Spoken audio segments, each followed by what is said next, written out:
안녕하세요. 국민 안심 집 짓기 플랫폼 닥터빌드입니다. 이번에는 소규모 건축 공사 도구 계약 체결 후 공사 진행 단계에서 기생하는 건설 사기꾼들의 이야기에 대해서 말씀드리도록 하겠습니다. 사실 이러한 내용의 유튜브를 올려야 될까 하고 고민을 많이 하였습니다. 그러나 건축 관련 사기꾼들의 인격권보다는 선량한 시민들의 이익이 더욱더 중요하다고 생각되어 직접 겪은 이러한 사기꾼들의 이야기와 그 피해 예방법에 대해서 영상을 제작하여 올리게 되었습니다. 건축에 대해서 문외한인 선량한 건축주가 시공을 수주받은 부실 건설사로부터 골조공사나 설비공사 등의 하도급 공사를 수주받은 업체들이 공사를 진행하다가 갑자기 공사 진행을 멈추고 연락이 두절됩니다. 공사 진행 사태를 보다 못한 건축주가 관여를 하게 되는데 설비업체는 건설사가 계약금만 주고 잔금을 주지 않을 것 같다면서 건축주 직불을 요구합니다. 즉, 건축주가 직불하겠다는 공증을 서주지 않으면 공사를 진행할 수 없다고 말합니다. 당황한 건축주가 건설사와 상의를 하게 되고 건설사는 직불 계약서에 날인을 해달라고 요청합니다. 공사를 재개해야 한다는 마음에서 건축주는 직불 공증을 서게 됩니다. 즉, 시공사가 면대업체이거나 하도급 대금을 제때 지불하지 않는 경우에 하도급 업체들이 유치권을 행사하거나 건축주에 대해 직불계약서 작성 후 공증해 달라는 요구를 하게 됩니다. 경험이 없는 건축주가 직불약정서에 날인하고 공증까지 하게 되는데 만약 공사 공정이 순조롭게 진행되지 못해서 준공기한을 넘기게 되는 경우 위와 같은 하도급 업체들이 공증서면을 가지고 건축주의 전 재산을 압류하는 사태가 벌어집니다. 이렇게 되면 건축주는 추가 공사금을 융통할 수 있는 신용을 잃게 되어 현장 부도 사태가 벌어지기도 합니다. 하도급 업체들은 일거리를 수주하기 위해서 면허 대여업체이거나 부실한 건설사로부터 하도급 공사를 일단 수주를 합니다. 그리고 하도급 업체는 또다시 하도급을 내리는 경우가 많습니다. 하도급 업체도 브로커 짓을 하는 것입니다. 시공사 자체가 양아치인 것을 알면서도 수주를 하고 나중에 선량한 건축주에게 또 양아치 짓을 하는 것입니다. 피도 눈물도 없는 업자들입니다. 하도급 업체 중 전기 설비 업체의 유치권 행사가 많습니다. 전기나 수도 설비가 작동하지 않게 되면 후속 공정이 이루어질 수 없기 때문에 이러한 업자들의 관리가 중요합니다. 결국 건축주는 말도 안 되는 저렴한 도급가액으로 치고 들어오는 건설사에 속으시면 안 됩니다. 제대로 된 건설사를 선택해야 합니다. 그리고 절대로 하도급 업체와 직불 계약서를 작성하면 안 됩니다. 나아가 공증까지 서게 되면 이후에 벌어질 일은 뻔합니다. 이러한 자료는 추후 건축주 재산에 대한 압류, 가압류의 근거가 되는 것입니다. 주요 공정에 대해서 건설사에 의한 직불 요청서를 받고 하도급 업체와 직불하는 것은 바람직하지만 하도급 업체와 직불 계약서를 작성하면 안 되는 것입니다. 그리고 하도급 업체가 선정될 시에는 하도급 공사가 진행되기 직전까지 하도급 업체가 작성한 유치권 포기각서를 받아야 합니다. 그리고 만일 유치권 행사의 경우 얼마를 배상한다는 손해배상의 예정액도 약정해야 합니다. 그리고 부실 시공사나 건설 브로커가 선량한 건축주로부터 공사를 수주받은 후 주요 공정에 대한 하도급 업체를 섭외하면서 하도급 업체 선정의 조건으로 수천만 원에서 수억 원의 돈을 대여해 줄 것을 요구하는 경우가 많습니다. 가령 건설사가 골조업체를 선정하면서 돈 1억 원을 빌려달라고 합니다.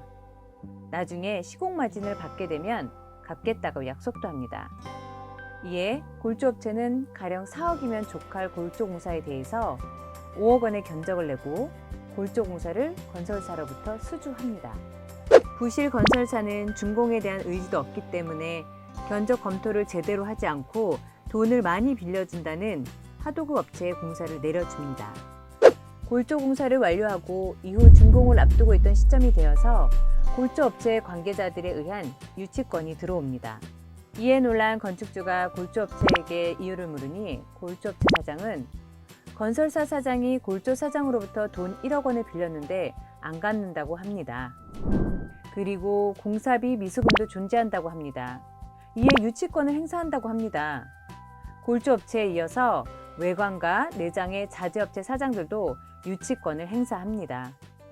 이러한 사태들은 모두 부실한 건설사를 선정한 건축주의 과실에서 기인하는 것입니다. 부실한 건설사들은 각각의 하도급 업체를 선정하면서 돈을 빌리고 나중에 안 갚는 경우가 많습니다. 이러한 경우 현장에 막대한 영향을 미치게 됩니다. 또 다른 사례는 건설사가 공사의 각 공정에 따른 하도급 공사 대금을 전부 지불합니다. 그런데 하도급 업체에서는 인건비를 지불하지 않습니다. 한여름에 탈수 현상을 겪으면서 노동력을 제공했던 인력들이 하도급 업체 사장에게 인건비를 청구하지만 하도급 업체 사장은 지불받은 돈을 가지고 강원랜드에 가서 도박을 하고 있습니다. 이렇게 인건비가 지불되지 못하는 경우 공사 인력들에 의한 유치권이 들어올 수 있습니다. 그리고 연면적 60평이 안 되는 공사는 건축주의 직영 공사가 가능합니다. 60평이 넘는 공사는 종합건설 면허가 있는 업체가 시공해야 합니다. 이에 공사에 관해서 조그마한 건축주가 건설업 면허를 대여받아서 실질은 직영 공사로 진행하는 경우가 있습니다. 하도급 업체들을 직접 섭외하고 단가 조정도 하면서 공사를 진행합니다. 건축주가 공사에 대한 완전 전문가가 아니기 때문에 숨은 하자들이 많이 생깁니다. 그리고 하도급 업체들도 전문적인 건설업체가 하도급을 주는 것이 아니기 때문에 하도급 대금이든 자재비든 건축주에게 바가지를 씌웁니다. 결국 건축주의 직영공사로 평당 공사비는 엄청나게 늘어나게 됩니다. 가령 업자가 제품을 구매하면 도매가로 구매할 수 있지만 일반 소비자가 제품을 구매하면 소비자가로 구매하게 됩니다. 마찬가지로 자기 땅에 일회성 공사를 하는 건축주가 직영공사를 하게 되면 인건비든 자재비든 더 많이 들게 되어 있습니다. 하도급 업체를 다루기가 그만큼 어려운 일입니다. 이러한 하도급 업체들에 의한 문제 발생을 미연에 막기 위해서는 어떻게 해야 할까요? 우선은 소규모 건축 공사 업계에서는 드물지만 닥터빌드 등의 전문 업체의 도움으로 신용 있고 능력 있는 종합 건설사를 선정해야 합니다. 참고로 일부 외상공사나 건축주 내지 이해관계인들이 많은 소규모 재건축 현장의 경우 닥터빌드의 직영 종합건설이 직접 시공을 하니 참고 바랍니다. 그리고 협력 시공사들이 공사를 수주한 경우에는 닥터빌드가 준공에 대한 연대 책임자의 지위에 서게 됩니다. 안심 준공이 가능한 구조입니다. 하도급 업체를 선정할 때 미리 유치권 포기각서 등을 받고 선정해야 합니다. 즉, 하도급 업체의 선정과 하도급 계약서 작성에 관여해야 합니다. 건축주가 직접 하기 어렵다면 닥터빌드와 같은 플랫폼 업체를 무료로 이용하시면 됩니다. 보통 건설사로부터는 유치권 포기각서를 받는데 하도급 업체들로부터는 유치권 포기각서를 받지 않는 경향이 있습니다. 그러나 현실적으로 유치권을 행사하는 자들은 하도급 업체가 대부분입니다. 그리고 현장의 출입구에 반드시 CCTV를 복수로 설치해야 합니다. 가령 골조공사 완료 후 퇴거하였던 골조업체 관계자가 유치권 행사를 위해서 침입을 한다면 CCTV의 촬영 영상을 근거로 건조물 침입죄로 형사고소 조치를 해야 합니다. 즉, 유치권은 점유 중에 행사해야 합니다. 퇴거 이후 나중에 침입을 한다면 유치권은 성립되지 않고 건조물 침입죄가 성립되는 것입니다. 현장의 안전관리를 위해서 그리고 이러한 범죄의 증거를 확보하기 위해서 현장 CCTV 설치는 필수 사항인 것입니다.